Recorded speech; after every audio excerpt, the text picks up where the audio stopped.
1498 ഒരു ദിവസം.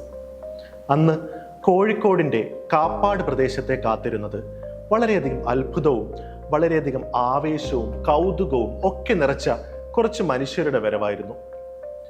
ആ പ്രദേശം അന്നോളം പരിചയപ്പെടാത്ത ഭാഷ സംസാരിക്കുന്നവർ, വളരെ വിചിത്രമായ വസ്ത്രം ധരിക്കുന്നവർ, അങ്ങനെ കാപ്പാടിന്റെ ജനങ്ങളുടെ കണ്ണുകളിൽ വളരെയധികം കൗതുകം നിറച്ചുകൊണ്ട് അങ്ങ് ആകാശത്തോളം വലുപ്പം തോന്നിക്കുന്ന പായ വലിച്ചു കെട്ടിയ കുറച്ച് കപ്പലുകൾ അറേബ്യൻ തിരമാലകളെ കീറിമുറിച്ച് ആ തീരത്തേക്കടുത്തു. ആ കപ്പലിൽ നിന്ന് കാപ്പാടിന്റെ മണ്ണിലേക്ക് ഇറങ്ങിയ കപ്പിത്താൻ വാസ്കോഡ ഗാമയുടെ മുഖം അഭിമാനം കൊണ്ട് തിളങ്ങിയിരുന്നു. അന്ന് അവിടെ നടന്നത് ഒരു സാഹസികനായ വിനോദസഞ്ചാരിയുടെ ലക്ഷ്യപ്രാപ്തി മാത്രമായിരുന്നില്ല. അദ്ദേഹത്തിന്റെ കൈകളിൽ കരുതിയിരുന്നത് ഒരു ഭൂഖണ്ഡത്തിന്റെ തന്നെ, അതായത് യൂറോപ്പിന്റെ തന്നെ മൊത്തം വ്യാവസായിക അഭിലാഷങ്ങളുടെ വരാനിരിക്കുന്ന കൊമേഴ്ഷ്യൽ റെവല്യൂഷന്റെ ഒരു തീപ്പൊരി കൂടിയായിരുന്നു.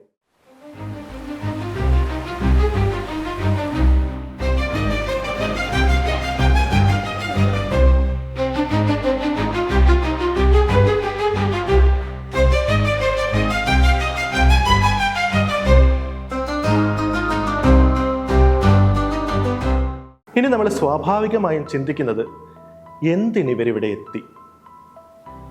ആ കാലത്ത് യൂറോപ്പ് ഒരു ചോദ്യത്തിന് ഉത്തരം തേടുകയായിരുന്നു. എന്ത് ചോദ്യം എന്നല്ലേ? യൂറോപ്പിന്റെ ഇന്ത്യയിലേക്കുള്ള വരവിനെ സ്വാധീനിച്ചത് പ്രധാനമായും 3 കാരണങ്ങളാണെന്ന് നമുക്ക് പറയാം. ദി ക്ലാസിക് ട്രയാഡ്സ് എന്നറിയപ്പെടുന്ന ഗോൾഡ്, ഗ്ലോറി ആൻഡ് ഗോഡ്. സ്വർണം, പ്രതാപം, ദൈവം. അവരുടെ ആവശ്യങ്ങളും കാരണങ്ങളും ഒക്കെ പലതായിരുന്നു. സുഗന്ധദ്രവ്യങ്ങൾ, തുണിത്തരങ്ങൾ എന്നിവ അടിസ്ഥാനമാക്കിയിട്ടുള്ള ഒരു സാമ്പത്തിക താല്പര്യം അവർക്കുണ്ടായിരുന്നു. സമകാലികമായി വളർന്നു വരുന്ന തുല്യ ശക്തികൾക്കിടയിലുള്ള ഒരു തരത്തിലുള്ള ഒരു പൊളിറ്റിക്കൽ റൈവൽറി, പിന്നെ മതപരമായി പ്രത്യേകിച്ച് ക്രിസ്ത്യാനിറ്റിയുടെ പ്രചാരം, ഇവയൊക്കെ പാശ്ചാത്യന് കിഴക്കിനോടുള്ള അല്ലെങ്കിൽ കിഴക്കൻ പ്രദേശങ്ങളിലേക്കുള്ള ഒരു അന്വേഷണങ്ങൾക്ക് ഊർജം നൽകി. ഇന്ത്യയാകട്ടെ ആ സമയം സമ്പന്നമായ സുഗന്ധദ്രവ്യങ്ങൾ കൊണ്ടും വളർന്നു വരുന്ന വിപണികൾ കൊണ്ടും തന്ത്രപ്രധാനമായ തുറമുഖങ്ങൾ കൊണ്ടും സ്വാഭാവികമായിട്ടും അവരുടെ ആഗ്രഹങ്ങളുടെ ഒരു കേന്ദ്രമായി മാറി. 15ാം നൂറ്റാണ്ടിലെ യൂറോപ്പിനെ കുറിച്ച് സങ്കല്പിക്കുക. വെനീസ്, ജനോവ പോലുള്ള തിരക്കേറിയ നഗരങ്ങൾ. ഈ നഗരങ്ങളെ ഇത്തരത്തിൽ തിരക്കേറിയതാക്കിയത് അന്ന് നൂറ്റാണ്ടുകളായി കരമാർഗം കിഴക്കൻ ദേശത്ത് നിന്ന് വന്ന യൂറോപ്പിലേക്ക് വരുന്ന സുഗന്ധവ്യഞ്ജനങ്ങൾ, പട്ട്, രത്നങ്ങൾ തുടങ്ങിയ അമൂല്യ വസ്തുക്കളായിരുന്നു. അവയൊന്നും തന്നെ അവർക്കൊരു ആഡംബരങ്ങളായിരുന്നില്ല, മറിച്ച് അത്യാവശ്യങ്ങളായിരുന്നു. കുരുമുളക്, കറുവപ്പട്ട തുടങ്ങിയ സുഗന്ധവ്യഞ്ജനങ്ങൾ അന്ന് യൂറോപ്യൻ തണുപ്പ് കാലത്ത് ഭക്ഷണം കേടുവരാതിരിക്കാൻ അവരെ സഹായിച്ചിരുന്നു. അതുപോലെ തന്നെ പട്ടും ആഭരണങ്ങളുമൊക്കെ അവരുടെ സമ്പത്തിന്റെയും ശക്തിയുടെയും ഒരു പ്രതീകങ്ങളായിരുന്നു. But something has changed. എന്താണത്? 1453 ഓട്ടോമൻ തുർക്കികൾ കോൺസ്റ്റാന്റിനോപ്പിൾ പിടിച്ചെടുത്തു. അതിന്റെ ഫലമായി വർഷങ്ങളായി യൂറോപ്പിനെയും ഏഷ്യയെയും ബന്ധിപ്പിക്കുന്ന പരമ്പരാഗതമായുള്ള കരമാർഗങ്ങൾ തടസ്സപ്പെട്ടു. അങ്ങനെ സ്വാഭാവികമായി ഏഷ്യയിൽ നിന്ന് യൂറോപ്പിലേക്ക് വരുന്ന സാധനങ്ങളുടെ ഒഴുക്ക് തടസ്സപ്പെട്ടു. എക്കണോമിക്കലി ഒരു സപ്ലൈ ഡിമാൻഡ് മിസ്മാച്ച് സംഭവിച്ചു. വില കുതിച്ചുയരുകയും ചെയ്തു. യൂറോപ്യൻ കച്ചവടക്കാർക്കാകട്ടെ അറബികളുടെയും വെനീഷ്യൻ വ്യാപാരികളുടെയും കുത്തകകൾക്കിടയിൽ അവർ കുടുങ്ങിപ്പോയതായി തോന്നി. സോ നമ്മൾ നേരത്തെ പറഞ്ഞ ചോദ്യം, ദി ക്വസ്റ്റ്യൻ വാസ് ക്ലിയർ. കിഴക്കിന്റെ സമ്പത്തിലേക്ക് എത്താൻ മറ്റൊരു വഴിയുണ്ടോ? ആ കാലഘട്ടത്തിന് മറ്റൊരു വിശേഷം കൂടിയുണ്ട്. നവോത്ഥാനത്തിന്റെ പുതുമയുടെ ഗന്ധം യൂറോപ്പിലേക്ക് നിറച്ച സമയമായിരുന്നു അത്. പുതിയ പുതിയ ആശയങ്ങളും ചിന്തകളും സാങ്കേതിക വിദ്യകളും ഭൂപടങ്ങളും ഒക്കെ വളർന്നു വരുന്ന കാലഘട്ടം. ഇവയെല്ലാം തന്നെ വളരെ വിജനവും നിഗൂഢവും വിശാലവുമായ കടൽപ്പരപ്പിനെ സാഹസികരുടെ ഒരു കളിസ്ഥലമാക്കി മാറ്റി. കയ്യിലൊരു കോമ്പസ്, മുന്നിൽ വളരെ വിശദമായ ഭൂപടങ്ങൾ, വളരെ മെച്ചപ്പെട്ട കപ്പൽ ഡിസൈനുകൾ. കടല് ഇവർക്ക് ഒരപകടമല്ലിനി, മറിച്ച് അവസരങ്ങളുടെ ഒരു കവാടമായി മാറി.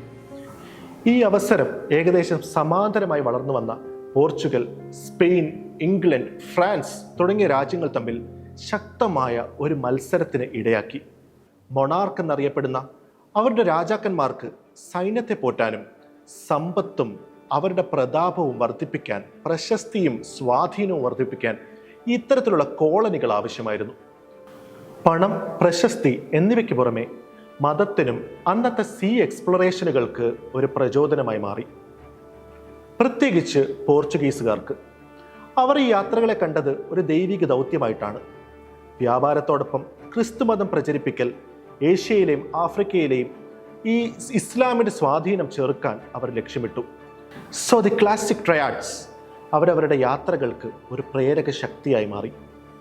നമുക്കിങ്ങനെ പറയാം, യൂറോപ്യന്മാർ കിഴക്കോട്ട് നോക്കിയത് ക്യൂരിയോസിറ്റി അല്ലെങ്കിൽ ജിജ്ഞാസയ്ക്ക് വേണ്ടി മാത്രമായിരുന്നില്ല, മറിച്ച് സാമ്പത്തികമായ ആഗ്രഹം, രാഷ്ട്രീയമായ അഭിലാഷം, മതപരമായ തീക്ഷ്ണത, സാങ്കേതികമായ സന്നദ്ധത എന്നിവയുടെ ഒരു പവർഫുൾ മിക്സ് കാരണമായിരുന്നു. ഇന്ത്യയിലെ യൂറോപ്യൻ ടൈം ലൈൻ നമുക്കൊന്ന് നോക്കാം. കിഴക്കൻ കടൽപാതയുടെ ആദ്യകാല പയനിയർമാരായ പോർച്ചുഗീസുകാരിൽ നിന്നാണ് ഇന്ത്യയിലേക്കുള്ള യൂറോപ്യൻ എൻട്രിയുടെ കഥ ആരംഭിക്കുന്നത്. 1498 അവർ 1510 ഗോവ പിടിച്ചടക്കിയതോടെ ഗോവ, ദാമൻ ആൻഡ് ദിയു എന്നീ പ്രദേശങ്ങൾ ഉൾപ്പെടുന്ന പടിഞ്ഞാറൻ തീരത്ത് താവളങ്ങൾ സ്ഥാപിച്ച് ഏകദേശം ഒരു നൂറ്റാണ്ടോളം ഇന്ത്യൻ മഹാസമുദ്രത്തിൽ ശക്തമായ സ്വാധീനം ഉറപ്പിച്ചു. ഇന്ത്യൻ മഹാസമുദ്രത്തിലെ ഏഷ്യൻ അറബിക് ഉൾപ്പെടെയുള്ള കച്ചവട കപ്പലുകൾക്ക് കാർട്ടേസ് എന്നറിയപ്പെടുന്ന ലൈസൻസിംഗ് സിസ്റ്റം ഏർപ്പെടുത്തിയത് ഉൾപ്പെടെ ആ സ്വാധീനത്തിന്റെ തെളിവാണ്. എന്നാൽ 18-ാം നൂറ്റാണ്ടായപ്പോൾ ശക്തമായ പിൻഗാമികളുടെ വരവും അവരുടെ തന്നെ പ്രവൃത്തികളുടെയും ഫലമായി ക്ഷയിക്കുകയും ചെയ്തു. അടുത്തത് ഡച്ചുകാരായിരുന്നു.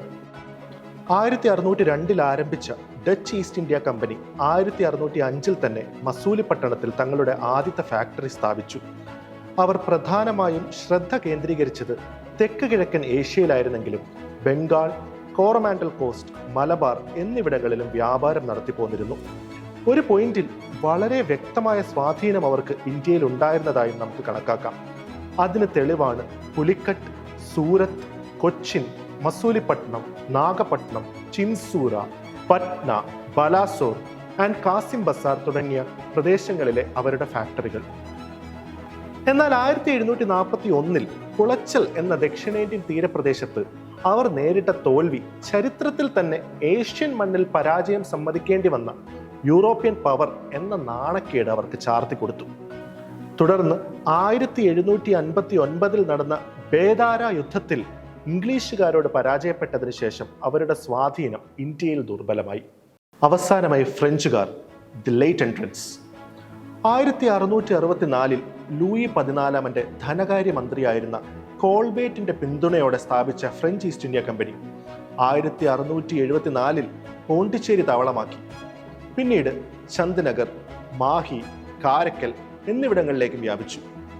ഡച്ചുകാരെ പോലെ തന്നെ ഇന്ത്യയിൽ ഫ്രഞ്ചുകാർക്കും ഒത്തിരി നാൾ പിടിച്ചു നിൽക്കാനായില്ല. അതിന് പല പല കാരണങ്ങളുണ്ടെങ്കിലും 1746 മുതൽ 63 വരെയുള്ള കർണാട്ടിക് യുദ്ധങ്ങൾ അതിനൊരു പ്രധാന കാരണമായി കണക്കാക്കാം. നമ്മൾ ഇതുവരെ പറഞ്ഞത് കുത്തക വ്യാപാരത്തിനായി വന്നുപോയവരുടെ ഒരു ടൈം ലൈൻ മാത്രമല്ല. നമ്മൾ ചർച്ച ചെയ്തത് കച്ചവടത്തിനായി കപ്പലിറങ്ങിയവർ കോളനിവൽക്കരണത്തിനായി ചെങ്കോൽ കൈക്കലാക്കിയ അതിസങ്കീർണമായ ഒരു അധികാര കൈമാറ്റത്തിന്റെ കഥയാണ്. Now the last question, why India? നമ്മൾ നേരത്തെ പറഞ്ഞ പോലെ തന്നെ നൂറ്റാണ്ടുകളായി ഇന്ത്യ അറിയപ്പെട്ടിരുന്നത് the land of spices and cotton എന്നായിരുന്നു. പക്ഷെ ഇത് മാത്രമായിരുന്നില്ല ഇന്ത്യയുടെ ഒരു പ്രത്യേകത. 16-17 നൂറ്റാണ്ടുകളിൽ ഇന്ത്യയിലേക്ക് കപ്പലിറങ്ങിയ യൂറോപ്യൻ വ്യാപാരികളെ വരവേറ്റത് ഒരു സാധാരണ രാജ്യമായിരുന്നില്ല. ലോക ചരിത്രത്തിലെ തന്നെ വലിയ സാമ്രാജ്യങ്ങൾക്ക് സമാനമായി ശക്തമായ ഒരു കേന്ദ്രീകൃത ഭരണമുണ്ടായിരുന്ന ഒരു വൻ ശക്തിയായിരുന്നു ഇന്ത്യ. ചുരുക്കത്തിൽ ഈ പുതിയ അതിഥികൾക്ക് വലിയ ലാഭമുണ്ടാക്കാൻ കഴിയുന്ന അതിവിശാലവും അതിസുരക്ഷിതവുമായ ഒരു കച്ചവട ഭൂമിയാണ് ഇന്ത്യ തുറന്നു കൊടുത്തത്. ലോകത്തിലെ ഏറ്റവും വലിയ സാമ്രാജ്യത്തിന്റെ തണലിൽ, അതായത് മുഗൾ സാമ്രാജ്യത്തിന്റെ തണലിൽ അവർക്ക് തഴച്ചു വളരാൻ സാധിച്ചു. For India, this was both the story of loss and transformation, the loss of independence and also the beginning of new interactions with the wider world. ആധുനിക ഭാരത ചരിത്രം മനസ്സിലാക്കേണ്ടത് ഇവിടെ നിന്നാണ്. ഇന്ത്യൻ ചക്രവാളത്തിൽ എങ്ങോ ഒരു കൗതുക കാഴ്ചയായി തെളിഞ്ഞ യൂറോപ്യൻ കപ്പലുകൾ അവൾക്കായി ഒരു പുതിയ വിധി എഴുതപ്പെട്ട സ്ഥലത്ത് നിന്നു.